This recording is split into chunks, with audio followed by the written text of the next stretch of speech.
So this is a sutta I don't think I've done before, and I wonder if it has been done anytime during Bhante's time. But I don't recall it being done now. yeah, so this is a interesting one because it's really getting to the heart of what the Dhamma is, and people have all opinions about is the Dhamma this, is the Dhamma that, how do we practice the Dhamma, what are we practicing the Dhamma for, and so on and so forth. So this is Majjhima Nikaya 63, the Chula Malankya Sutta, the shorter discourse to Malankaputta.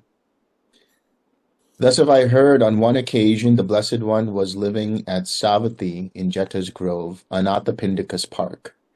Then while the Venerable Malankyaputta was alone in meditation, the following thought arose in his mind. These speculative views have been left undeclared by the Blessed One, set aside and rejected by him, namely, the world is eternal and the world is not eternal, the world is finite and the world is infinite, the soul is the same as the body, and the soul is one thing and the body another. And after death, a Tathagata exists, and after death, a Tathagata does not exist, and after death, a Tathagata both exists and does not exist, and after death, a Tathagata neither exists nor does not exist. The Blessed One does not declare these to me, and I do not approve and accept the fact that he does not declare these to me. So I shall go to the Blessed One and ask him the meaning of this. If he declares to me either the world is eternal or not eternal, and so on, then I will lead the holy life under him. If he does not declare these to me, then I will abandon the training and return to the low life. Believe it or not, we as teachers get students like this every so often. They put conditions towards you. Will I get this if I train under you? If I do a 10-day retreat with you, is this guaranteed? They have all of these different conditions, maybe not as philosophically adept as Malankyaputta here is seemingly so, but all kinds of things. And as soon as you do that, so this is actually a lesson for all of us. How do we approach a teacher? How do we approach a guide? How do we approach somebody of higher knowledge, somebody who can provide us something that we're looking for? Don't put any conditions on them. There's no need to do that. Just go with an open mind and see what they have to say. And you have every purview to say, I don't agree with that, or can you tell me more, or can you tell me more about this? You can definitely question all of these things. But when you have conditions like this, I remember one time I had an email last year from someone who wanted to come see me while I was in the mountains. And I said, okay, where are you from? What's going on? And they talked about this and they said, okay, but I just need you to guarantee to me that you will teach this, this, and this, and that I will have these and these and these experiences. And then I will come and see you. And I just said, look, I'm not the teacher for you. I'm not the person for you. Please find someone else. Because it's a waste of time. It's a waste of time and energy for us as teachers, and it's a waste of time and energy for students, for practitioners. The idea here is there's no higher or lower, there's no hierarchy, but there is a certain level of understanding in terms of what are you getting into this practice for? And if you're going to put conditions on the teacher, if you're going to think about these ways, then you're not having an open mind. You already have a certain kind of flow in your mind that this is how things should be. And many times on retreat, you will hear me say, or you will hear David say, or you will hear others who are conducting retreats say, whatever you've done in the past prior to this retreat, if you're new to TWIM, just take all of that, put it in a box, close it, and set it aside, and come to this with an open mind. So this is very important for everybody to realize. And so when you come with questions, don't come to me or anybody else with questions of trying to confirm or validate your own belief systems or to verify that you're right in this or that. I've had so many people, and I can tell when somebody's asking a question, the way they're asking the question, the way their mind is, that they're just looking for validation. No, you should be genuine and sincere in the way you approach any person with regards to questions, especially in the spiritual life. All right, moving on.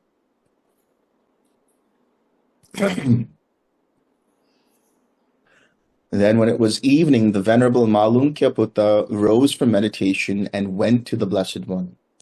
After paying homage to him, he sat down at one side and told him, "Here, Venerable Sir, while I was alone in meditation, the following thought arose in my mind. These speculative thoughts have been left undeclared by the Blessed One. If he does not declare these to me, then I will abandon the training and return to the low life. If the Blessed One knows the world is eternal, let the Blessed One declare to me the world is eternal. If the Blessed One knows the world is not eternal, let the Blessed One declare to me the world is not eternal. If the Blessed One does not know either the world is eternal or the world is not eternal, then it is straightforward for one who does not know and does not see to say, I do not know, I do not see, and so on and so forth. He says the same thing about the world is finite, the world is infinite, the soul is the same as the body, the soul is one thing and the body is another. After death, the Tathagata exists. After death, he does not exist. After death, he both exists and does not exist, or neither exists nor not exists. Let him declare that to me. If the Blessed One does not know either of any of these, then it is straightforward for one who does not know and does not see to say, I do not know, I do not see. Here is the Buddha's response. How then, Malankyaputta, did I ever say to you, come, Malankyaputta, leave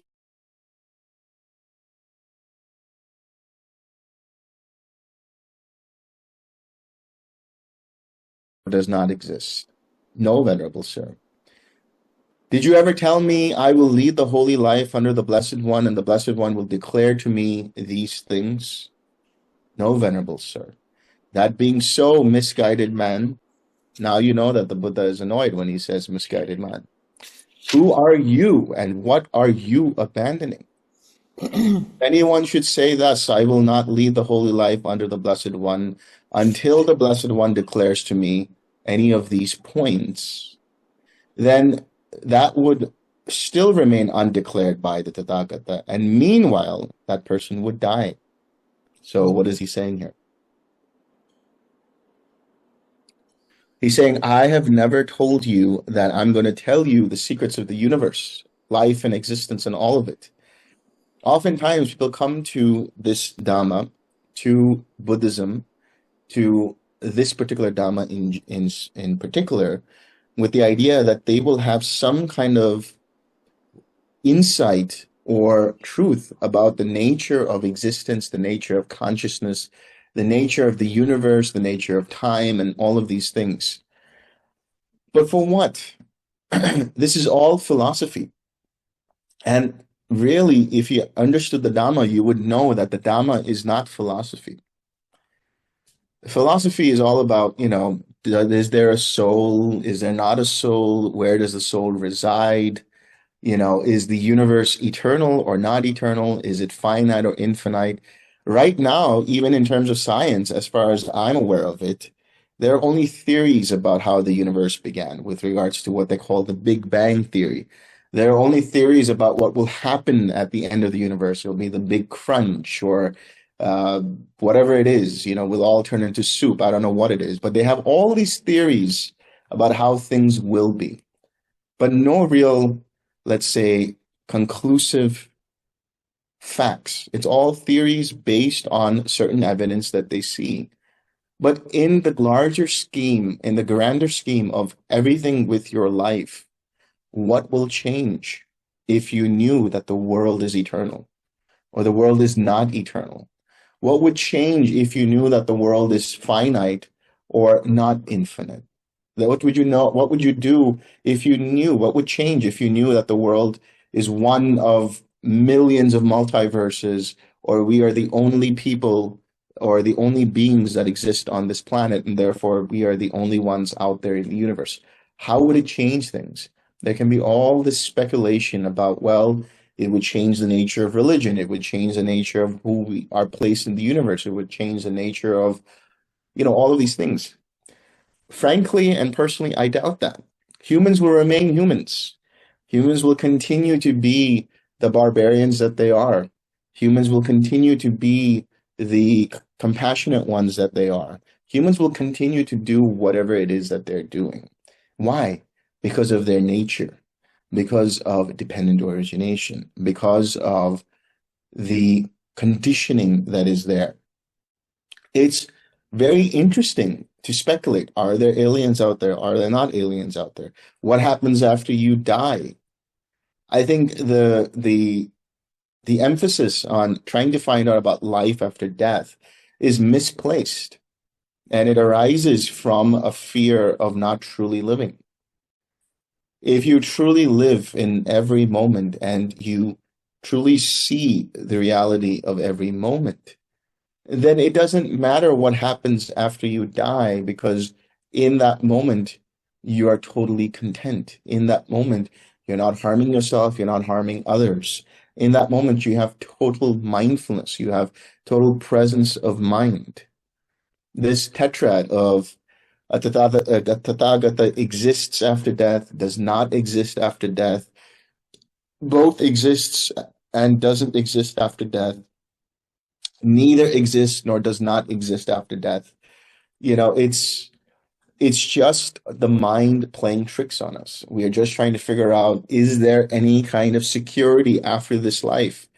Because this life sucks. In the grand scheme of things, life and existence sucks, because we have all kinds of despair. We have all kinds of suffering. We have all kinds of idiots out there in the world, in our family, amongst our friends. But we also have good things, and that's why it's the human condition. They may be temporary, they may be impermanent, but there's also a mix of good things. So the whole point of the Dhamma is not to try to find a conclusive fact or conclusion towards these speculative views. This is why the Buddha didn't really talk about these things.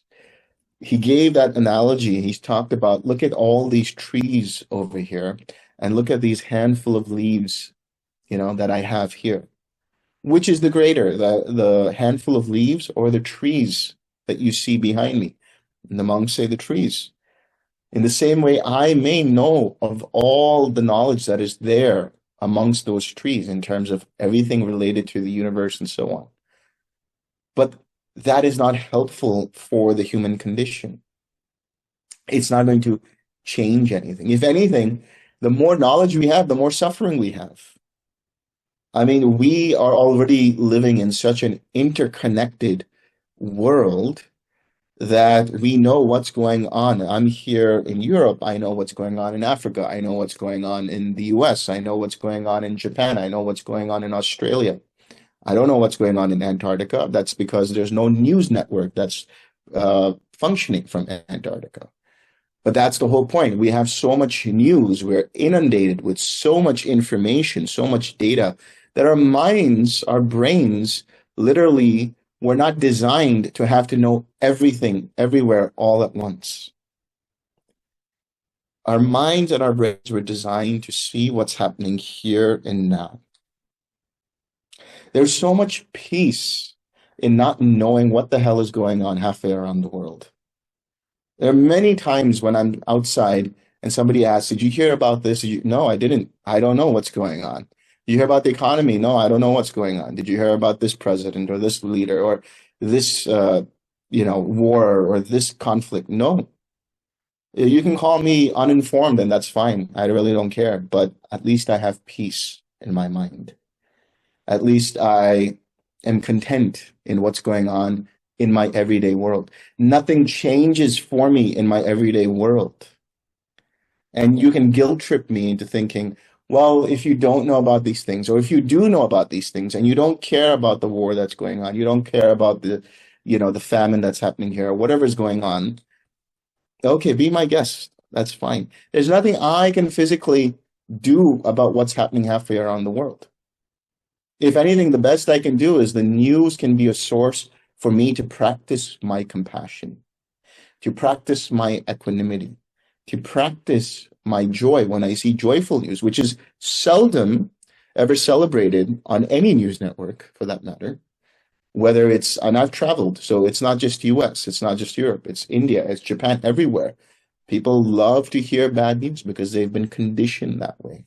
And that's what sells. So if there's something I can't do about something, if there's something I can't do about this particular problem, why should I worry about it? Then you might say, well, you're heartless. You're not thinking about those people. How do you know that? Maybe I am doing something in my own way. Maybe you are doing something in your own way. So whatever gives you peace to do something in your own way is enough. We're not here to save the world. Nobody here is here to save the world. And anybody who comes to you and says, I'm here to save the world, run the hell away from them. Because they are dealing with their own psychosis. They're dealing with their own mental discombobulation. We're not here to try to solve the world's problems. We were born into the world's problems, and we will die with the world having other problems. So we're not here to make the world a perfect place. We're just here to do the best we can with the lifespan that we have to bring the most amount of happiness that we can in our lives. But that there is the crux. What does that mean? What does that happiness actually mean? I will get into that shortly. Let me continue reading. If anyone should say thus, I will not lead the holy life under the Blessed One until the Blessed One declares to me all of these things, that would still remain undeclared by the Tathagata. And meanwhile, that person would die. They wouldn't get the Dhamma. They wouldn't practice. They wouldn't see the Eightfold Path. They won't see the Four Noble Truths. And they will die without seeing those things. Suppose, Malankyaputta, a man were wounded by an arrow thickly smeared with poison, and his friends and companions, his kinsmen and relatives, brought a surgeon to treat him. That man would say, I will not let the surgeon pull out this arrow until I know whether the man who wounded me was a noble, or a Brahmin, or a merchant, or a worker. And he would say, I will not let the surgeon pull out this arrow until I know the name and clan of the man who wounded me, until I know whether the man who wounded me was tall or short or middle height, until I know whether the man who wounded me was dark or brown or golden skin, until I know whether the man who wounded me lives in such a village or town or city, until I know whether the bow that wounded me was a long bow or a crossbow, until I know whether the bowstring that wounded me was fiber or reed or sinew or hemp or bark.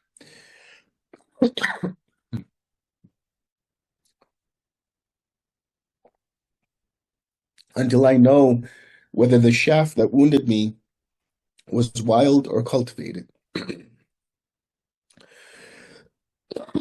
gotta excuse me, I'm having a cough. Until I know with what kind of feathers the shaft that wounded me was fitted, whether those were of a vulture or a heron or a hawk or a peacock or a stork. Until I know with what kind of sinew the shaft that wounded me was bound, whether that of an ox or a buffalo or a deer or a monkey. Until I know what kind of arrowhead it was that wounded me, whether spiked or razor-tipped or curved or barbed or calf-toothed or lancet-shaped.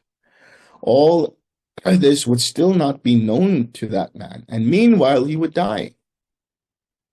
You see how absurd that is? Here there's somebody who's hurt, and they're going to find out who was it that hurt me, what was he like, or what was she like, what did they look like, what was the nature of the arrow, and so on. It's absurd. And so this is why the Buddha says, so too, Malankaputta.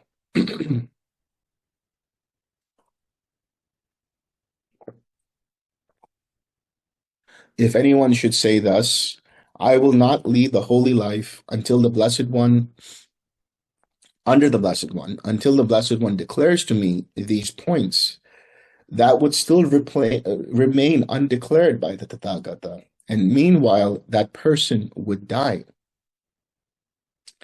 Malankyaputta, if there is the view, the world is eternal. The holy life cannot be lived. And if there is the view, the world is not eternal.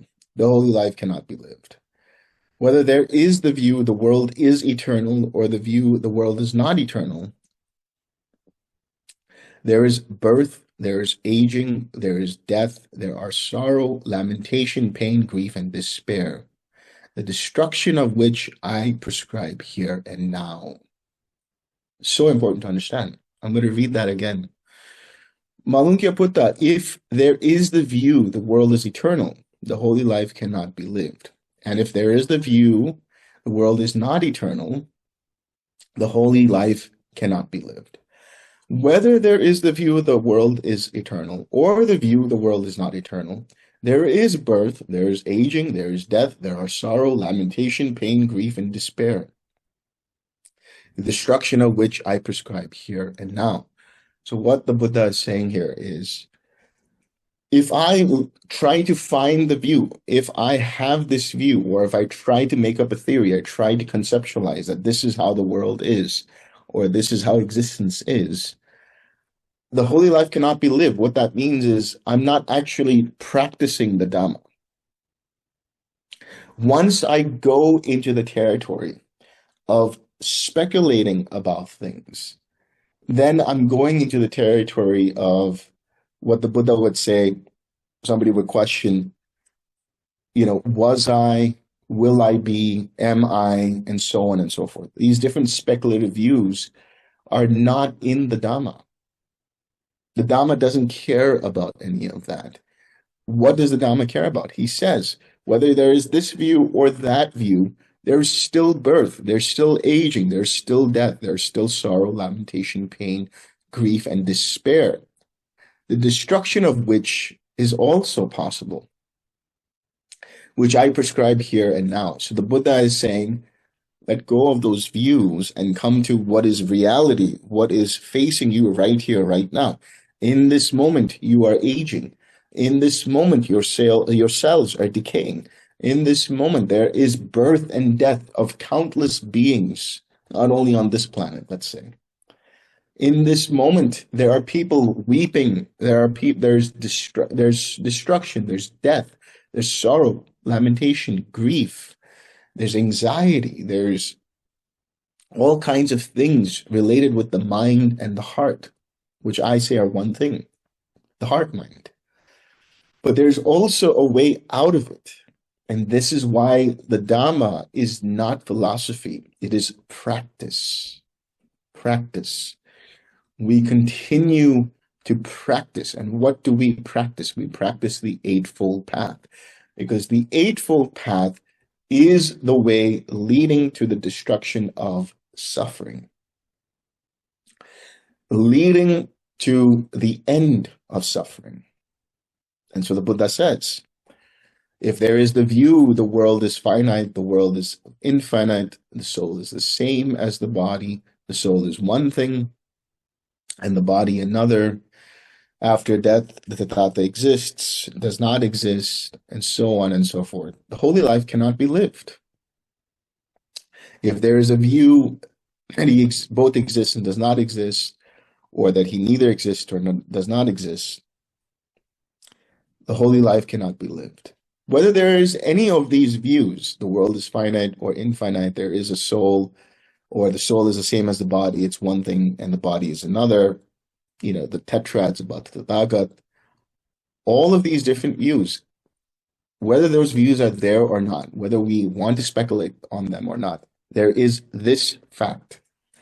There is birth, there is aging, there is death, there are sorrow, lamentation, pain, grief, and despair, destruction of which I prescribe here and now. It is possible to be able to experience the end of suffering here and now. And that happens in every moment. Every time that we have mindfulness, every time we have presence of mind, right here, right now, in that moment, the mind is free of any of the conditions that can lead to suffering. Because when you are fully present, whether you're using the body, whether you're using feelings, whether you're using mind or mind objects or phenomena as your anchor, any of these four foundations of mindfulness, to come back to the present moment, to remember to stay in the present moment, then you have security there. You have the gatekeeper, you have the security postman who can see when craving may arise and let go of it. You have a natural defense system against suffering when you have mindfulness.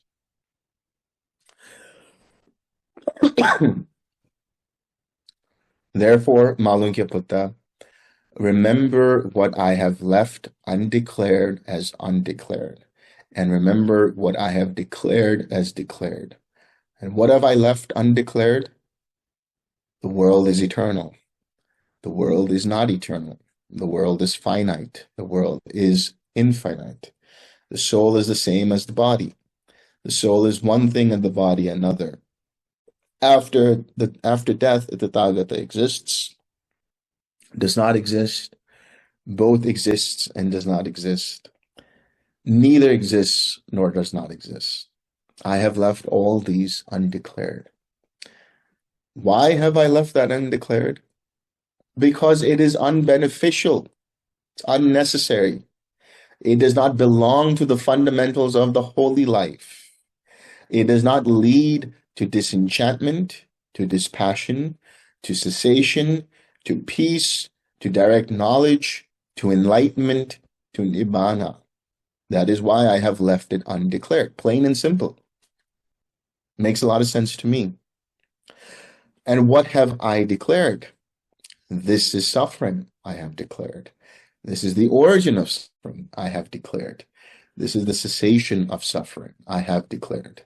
This is the way leading to the cessation of suffering, I have declared. So what has he declared? The Four Noble Truths. And why have I declared that? Because it is beneficial. It belongs to the fundamentals of the spiritual life. It leads to disenchantment, to dispassion, to cessation, to peace, to direct knowledge, to enlightenment, to Nibbana. That is why I have declared it. So I would urge all of us to do this in the morning. I mean, when we get up in the morning, we take the precepts on retreat, we take the precepts, we take the refuges, and we do the recollections of I am subject to illness and so on and so forth, and I am an inheritor of my karma. What if we were to add, or even if we don't do anything else, but just recognize and remember the Four Noble Truths? If you just do that, not even as a practice, but just as a process of, there will be suffering, and that suffering will arise because the mind has caused it through craving, through clinging, through identifying, through taking things personally. But there is a way out of suffering, and that is by following the Eightfold Path.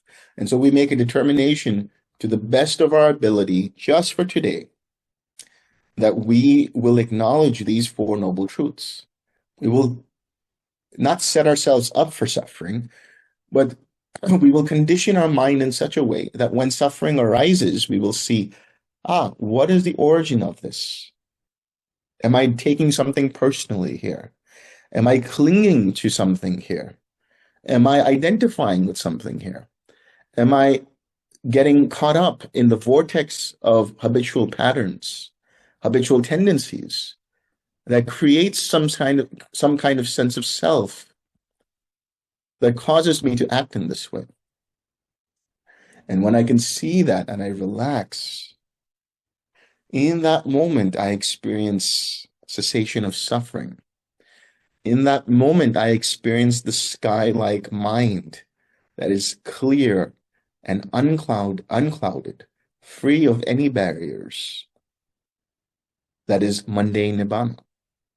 And the only reason that happens is because I have made a determination to the best of my ability to follow the Eightfold Path in whatever capacity that I can. So the idea here is to recognize and remember that the Four Noble Truths. In fact, if I'm not mistaken, in the Four Foundations of Mindfulness, I think one of the phenomena that is discussed as the fourth anchor, the fourth foundation of mindfulness, which is Dhamma. It's called Dhamma Upasana. Upasana means to practice. That's where the word upasaka comes from. The ones who are practitioners of the Dhamma. The lay followers are known as upasakas, but everybody is an upasaka in the general sense of the term. They are practicing the Dhamma.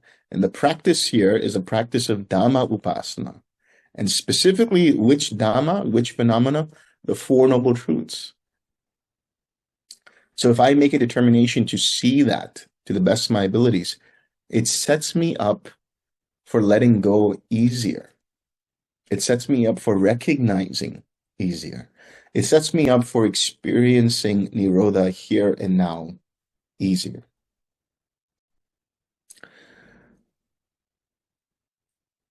Let's see here.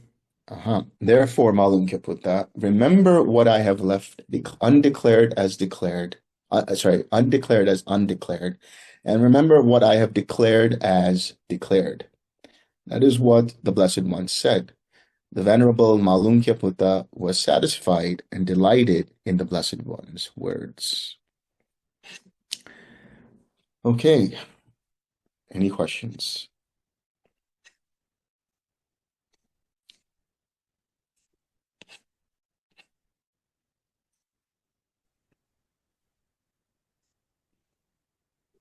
David. Thank you, Delson Sadhu, for that brilliant exposition of that sutta and sharing your Dhamma with us this morning. When I think of what the Buddha is saying here to Malankyaputta, he distills the Dhamma, and that's really what he did. Nothing but what you need to be free for in every moment, and hence for the rest of your life. But I think of the challenge of being a lay person in the world, an upasika practicing in the world, where we're trying to cultivate an engaged Dhamma, an engaged Buddhism, where we're trying to act with compassion, create a state whereby the Dhamma can flourish. And so it's not just the beautifully pure distilled Dhamma that the Buddha points to, where ultimately, if you follow the bouncing ball, it leads to full renunciation, becoming a bhikkhu, and not creating the circumstances where attachments and clinging can arise in your life, trying to eliminate everything. And so as a lay person in the world, where we haven't, or at least personally, I haven't developed that level of renunciation, right? There's still the clinging to the politics of the world, like you said, the world, we'll just say. How do we translate that to an engaged Dhamma? Where we're dealing with people, with the jerks, with yada yada. Yeah. The way I would say engaged Dhamma is really the application of the Four Noble Truths, but namely application of the Eightfold Path. So, the ability to have right intention, right view, obviously, right intention, right speech, in even if we are debating someone, even if we're trying to correct someone, even if we're trying to provide some of our own opinions about things, we can do it with right speech. Uh, Likewise with right action and right lifestyle and so on. But I would like to remind everyone that politics is also a thicket of views. It is a thicket of views. And politics is, as the Buddha would say, the talk of kings. And of course, the bhikkhus are, uh, prohibited from doing that. But the reason why is because it does cause agitation in the mind. So can we engage in a healthy debate where it doesn't cause so much agitation in the mind? And that's where probably the practice is. And that ability to utilize equanimity, the ability to utilize and say, this person that I don't agree with is still yet another being that I can have compassion for. Not sympathy, not someone I look down upon because I'm right and they're wrong, but because this person at the core essence is a being just like I am, and therefore they deserve compassion as well. So if we start from that foundation, from that standpoint, then we can give our viewpoints. We can provide our ideas about things. We can reprimand if we need to. We can correct if we need to, but without being harmful to ourselves or harmful to another being. Well, I guess, like as you say, when we're having that conversation, it's just having a non-clinging to our view, Yes. recognizing it's just a view and it could be right and it could be wrong.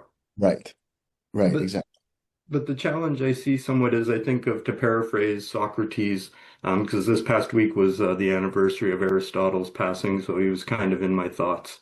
And him saying something to the effect of, those who aren't willing to engage in politics better be prepared to be ruled by idiots. Right? And so as lay people, to me, I see us almost as protectors of the circumstances for the Dhamma to flourish, because Right. we're the ones stepping into the arena as opposed to going out to the forest. Right. Yeah, So, and that's fair. And I would say, idiocy is on a spectrum. To what extent can we accept the level of idiocy that we have in our leadership? And everybody has their own idea of what an idiot is, and that's the other issue there. So, of course, there's a consensus on good governance. There's a consensus on making sure that people are not oppressed, that people are taken care of, and the whole idea of what democracy is and so on. But if we can do our part and if we're able to do it, I mean, we want to go out and be activists, for example, or we want to go out and do something about it, we surely can, and we surely should. But it depends on us to see whether it has any real bearing to our own lives, and what might we be sacrificing in doing that. And why do I say that? Because it does require sacrifice. You think about all the freedom fighters, all the people around the world. You think about in India, the the fight for freedom there that lasted for 300 years. So many people sacrificed so many things, including their own lives, for what they call the greater good. Of course, that's a much larger extreme, but when it comes to just smaller day-to-day stuff, we can make a difference in some way, but to the level that we are able to, practically speaking, we have to be able to see what makes sense for us and what makes sense for our families as well, because we are in the lay life and there are people who depend on us and that we are responsible for. So I guess really then, if I take this to heart, it's just knowing in that moment, have I lost my peace in whatever I'm Yes. engaged in? Yeah. Absolutely. And never Absolutely. sacrificing that. Absolutely. And this is sort of my quote unquote personal philosophy. I remember one time my dad asked me, "What do you want to do with your life?" The age-old question that a father will ask his son or his children. What do you want to do with your life? I mean, have you thought about making money? Have you thought about having your own family? Have you thought about all of these things? Have you thought about getting a job? And I said to him that I don't really care about money. I don't really care about these things. If I have peace of mind, that's all I care about. So I base my decisions on whether this gives me peace of mind or not. And that actually made him realize, like, okay, I don't have to say anything else to this guy. He knows what he's talking about. He knows what he wants to do. And after that, we never had a conversation about what I have to do with the future. And he realized my kid's a yogi, he's not a businessman. Excellent, thank you. Somebody else had their hand raised earlier. I think Patty. Yeah, Patty. Yeah, I did. I was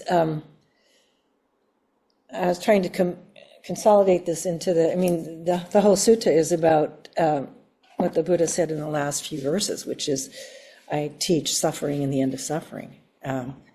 And all of these other pages and verses are not beneficial. Yeah. Really. End of story. And I was in a group yesterday, an Upasaka group, that was looking at the fourth precept and how it is, is it timely? Is it kind? Is it beneficial? Is it necessary? And, if you don't open your mouth until you answer all those questions, you end up not talking so much, And so I find it really timely that this came. I have not read this sutta before. I knew the suffering and the Four Noble Truths and all that stuff, but not this particular sutta. So thanks for wrapping it all up and putting it together. It was very insightful.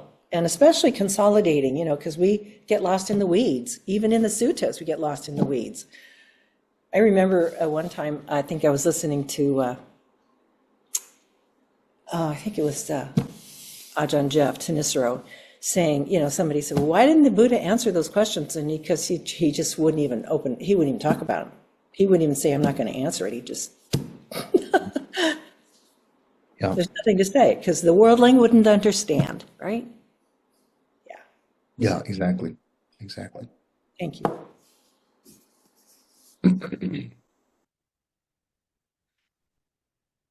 Anybody else? Are there any questions in the chat?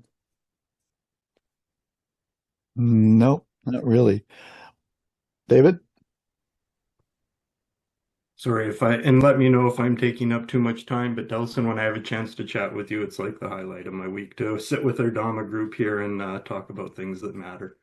Can I ask a question about a different sutta that I've been contemplating this week? Sure. Yeah. MN 119. So Kaya got the mindfulness of body sutta, where the Buddha, right? When the Buddha does, and that's in that sutta, when the Buddha describes the practice of jhana, this is the sutta where he talks about making soap. And one thing I've been contemplating with that is the difference in that approach as to what I perceive to be the difference in the way we practice TWIM. So and I'll try and explain my understanding. In the TWIM practice, as we're progressing through the first four jhanas, the instruction is to stay with the feeling of metta, to not occupy your mind so much with the sukha, the piti. Notice they're there, but carry on, stay with the metta. Whereas the instruction in this sutta, the Buddha is very clear, drench the body in the sukha, in the piti, and then letting go as you go along. What's your take on the difference in those two different kind of instructions on how to practice jhana? Yeah, it's a good question. I recall, I didn't know it was an M119. MN 119. I haven't read that, but I know about this. No, 119, sorry. 119, right? Yeah. Yeah. I haven't read it, but I know about these particular, like the bathman who soaks up the soap and all of these things. And it's a great analogy, and it actually helps to kind of help us understand the feeling of piti and letting that soak up in our body and so on. And I think the idea here, from my understanding, is that it is good to definitely soak up in piti and in the sukha and in the equanimity and so on. But there is also the understanding of not to get caught up in that process. So, for example, like maybe this would be better for somebody who already has a good understanding of the jhanas to go and really look at the joy, really look at the sukha, really look at, the different factors that are there in each of the jhanas. Because, there's other suttas where the Buddha will talk about the insight into the nature of these jhanas as well. And maybe that's for somebody who's more advanced, realizing, hey, Don't get caught up in it. Know it as an impermanent, impersonal process. And I think this is why in the TWIM structure, they do MN 111 so often, because it talks about how Sariputta sees the arising and passing away of these states. He was disassociated, he was unaffected, he was independent of these states. He was just watching as these states arose and passed away. So I think maybe it's a gradation, and depends where you are on that gradation, where you may need to really explore each of the factors to really get a good understanding. But make sure that you don't get caught up in it. Make sure you don't get stuck in it in that sense. I'm glad you mentioned 111, because that's exactly the sutta I was juxtaposing it with in my mind as I was thinking about this, because as the one by one you're noticing, but just whatever, carry on. Yeah. Whereas, and exactly, again, you've kind of touched on my thoughts on it, in that it's more for once you're proficient in the practice to be, and you're practicing maybe going to different jhanas, jhana jumping as we speak, so that you can become really familiar with the terrain of each one. You know, what is that sukha really like? And then really saturating in it. Yeah. So, okay, thank you. I appreciate your insight. Louisa. Hi. I guess I'm going back to the earlier sort of activism aspect of things, or non-activism. I'm struggling with it. I don't even know how to phrase it. I was trying to think, but you do hear what goes on in the world, even if you limit your intake. And I have a lot of friends and relatives and neighbors who are, very upset. And as you say, there's not that much that I personally can do. And I try and do things that I feel upset about, and where I can. But on a daily basis, you're still sitting there. I understand. Well, yeah, it's hard to say. On a daily basis, you're still sitting there, maybe upset, and I meditate, and I'm working on all of that, but it's just so prevalent these days. And I guess what it is how do I help others around me? Not just me, but there's so many people around me who are so upset that there's so many things seeming to go completely wrong. I mean, I think of myself as, well, I do meditate, I do try and send out positive, warm feelings into the world and the Dhamma, et cetera, et cetera. And I guess it's all I can do, but I guess, could you just speak a little more to that? It bothers, it worries me. Yeah. Yeah. Well, it's a good thing it worries you. It means that you have a heart, right? You have some And sensitivity. it's breaking, it's like several. I understand. And it is definitely heartbreaking. But I think the best we can, the basic best thing we can do is hold space for that person. If they are struggling with what's going on in the news, sometimes they just need to voice it and talk about it, not necessarily have you, counter it with anything or validate it or anything. They just need to be heard. And you just look for, okay, do I need to say something here? Use your intuition in that moment. Maybe if I just say this to this person, it will help kind of redirect their attention towards something else. Now you're not trying to make them ignore the news. You're not trying to make them distracted from it, although it might seem like that. But you're just like, okay, I'm just listening to what you have to say. You need to take your stuff out. You need to vent. You need to, complain. You need to do whatever it is you need to do. I'm here in my compassion and in my equanimity. That's another practice for me to listen with equanimity, listen with compassion.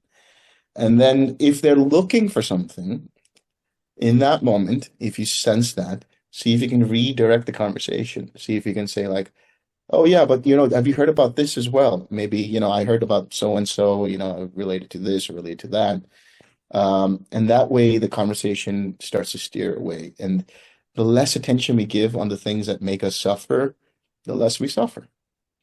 I guess I just realized as you were saying that this is very, advice I kind of know, and thank you for confirming, but I guess what came to me when you said that, listening with equanimity, is like, wow, then my heart has to break even more while I'm listening, and it's painful. And I think what happens is I try and I end up, sort of pushing it away because Yeah. I don't want to hear that because it makes me feel so bad, and yet the practice is to try and listen, but that's very hard, Yeah. because then I feel so badly myself. And as you say, it's the practice. I mean, Yeah. you can see this as examples in the sutta where, you have critics of the Buddha talking to other monks about like, hey, this is what we've heard about the Dhamma and so on. And it says the monks neither rejected nor approved of what they said. They just listened to what they had to say and then went forward. Yeah. Okay. Thank you. Thank you. Anyone else? Okay. Let's share some merit. Okay.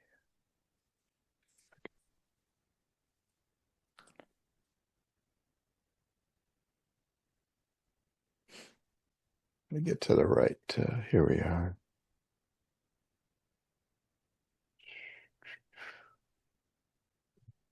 Okay. May suffering ones be suffering free, and the fear-struck fearless be. May the grieving shed all grief, and may all beings find relief. May all beings share this merit that we have thus acquired for the acquisition of all kinds of happiness.